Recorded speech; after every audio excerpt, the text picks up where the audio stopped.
दोनों बहुत ही अच्छी सहेली थी। दोनों कॉलेज टाइम से साथ में थी, लेकिन दोनों की दोस्ती सगी बहनों से भी ज्यादा गहरी थी। वहीं दोनों का ससुराल भी एक ही शहर में था, जिससे माया का जानवी के घर आना जाना लगा रहता था।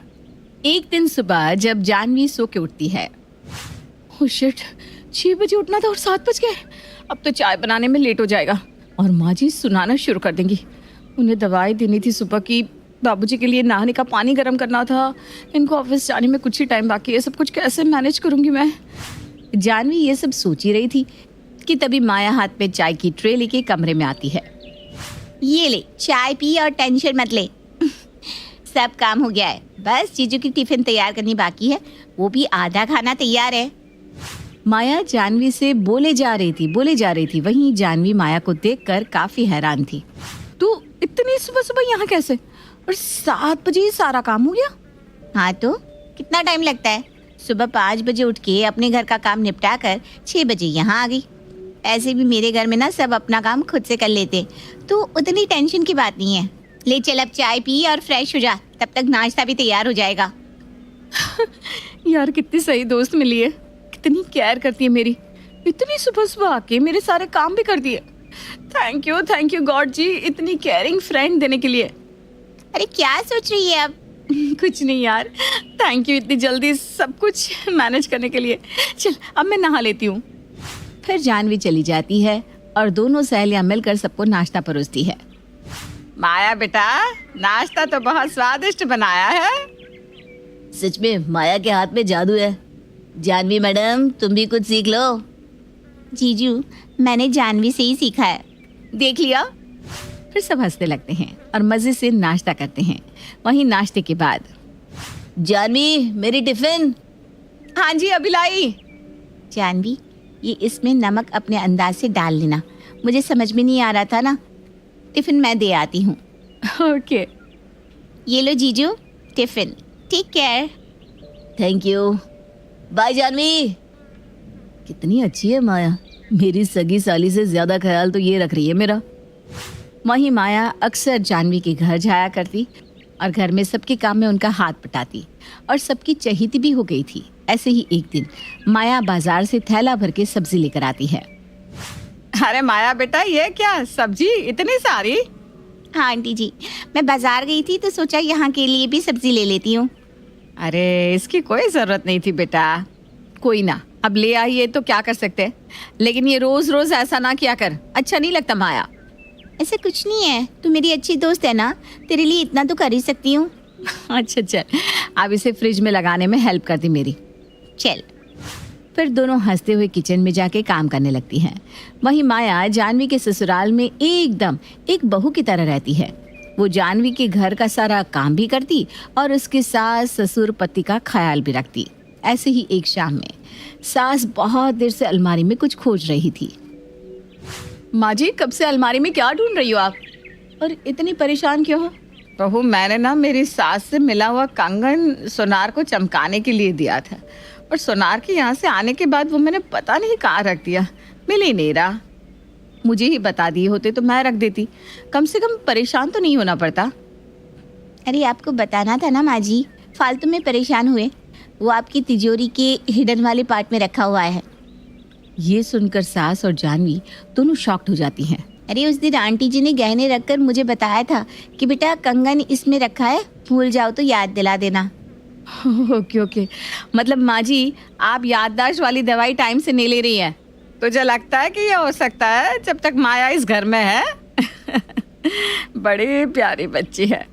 अरे आंटी जी, इतनी भी नहीं हूँ। आंटी जी नहीं, मम्मी बोला कर, तू भी तो मेरी बेटी जैसी है ना। ये सब देखकर जानवी को मन में जलन सी हुई, पर वो मन में ही बड़बड़ा कर रह गई। माँ जी ने आज तक मुझे बेटी जैसा नहीं कहा, और माया मुझसे ज्यादा हो गई इनके लिए। शायद मैं गलत सोच रही हूँ। वो इतनी फैमिलियर होके भी तो रहती है ना सबके साथ, इसलिए बॉन्ड अच्छा हो गया है। और कुछ इस तरह जानवी खुद को ही समझाने में लग जाती है। फिर जानवी नॉर्मल होकर अपने काम में लगती है। वहीं अगले दिन सुबह फिर से माया जल्दी ही जानवी के घर आ जाती है। जानवी किचन में पति के टिफिन के लिए आटा गूंथ रही थी, तभी यार जानवी मेरी शर्ट कहाँ है, मिल ही नहीं रही है। अरे वहाँ देखो तो सही, पीली शर्ट रखी है, पहन लो। अब मैं ये पीली शर्ट कहाँ ढूंढूं? ओह, मिल गई। लेकिन ये क्या, इसकी तो बटन टूटी हुई है और दूसरी शर्ट प्रेस भी नहीं है। अरे क्या हुआ, आप परेशान दिख रहे हो? अरे बटन टूटी हुई है और दूसरी शर्ट भी नहीं है पहनने को।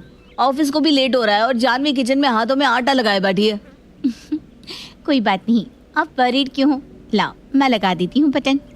फिर माया राघव की शर्ट में बटन लगाने लगती है। तभी जानवी वहां आ जाती है। हाँ जी, मिल गई शर्ट? हाँ मिल गई, बटन टूटी थी तो माया ने लगा दी। अरे मुझे बुला लिया होता, इसे क्यों तकलीफ दी? तुम्हारे हाथ में आटा लगा था ना, तो सोचा तुम्हें क्यों परेशान किया जाए, इसलिए। अच्छा किया। जानवी ऊपर से तो खुश होने की एक्टिंग कर रही थी, लेकिन अब उसे चीजें अजीब लगने लगी थी। माया अपने ससुराल की बहू कम और जानवी के ससुराल की बहू ज्यादा बनकर बैठी थी।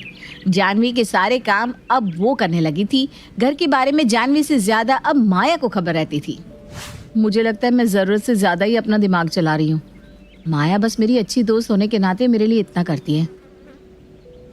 जानवी ये सब सोच रही थी कि तभी ससुर जी वहां आते हैं। बहू, आज घर पर कुछ स्पेशल गेस्ट आ रहे हैं, खाना लाजवाब बनना चाहिए।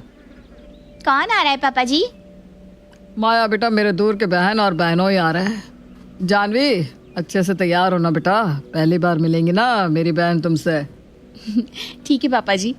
जिसके बाद जानवी घर में मेहमानों के आने की तैयारी करने लगती है।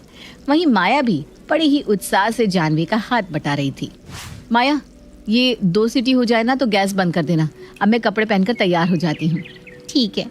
सुनना, तेरी वो गोल्डन वाली साड़ी मेरे लिए निकाल देना ना। वो क्यों? अरे मेहमानों के सामने ऐसे काम वाली बाई की तरह रहूंगी तो अच्छा थोड़ी ना लगेगा तेरा।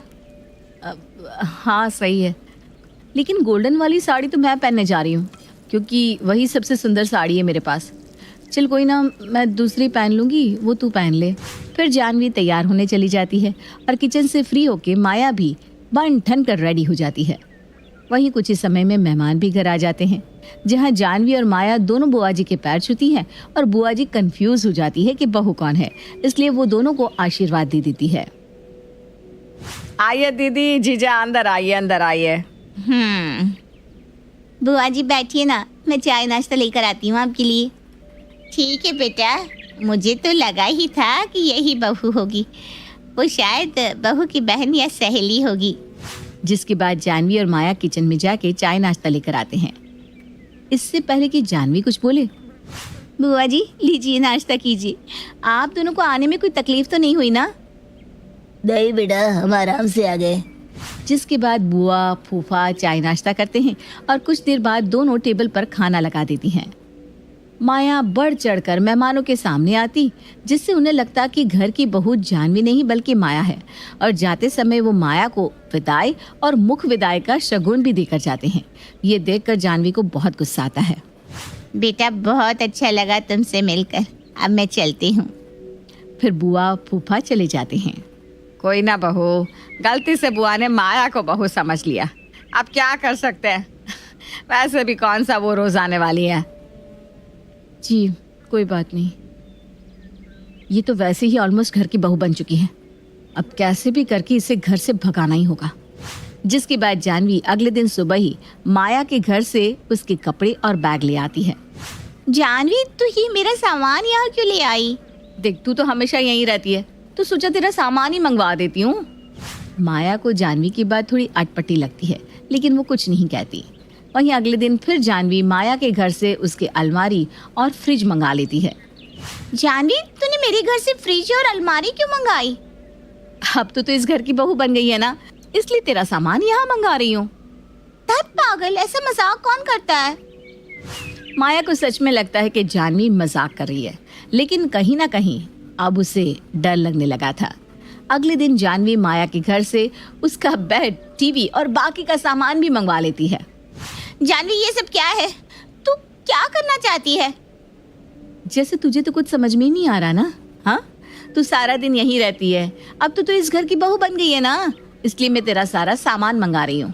अब तो आराम से यहाँ रह, मैं अपना सामान ले जाती हूँ तेरे घर।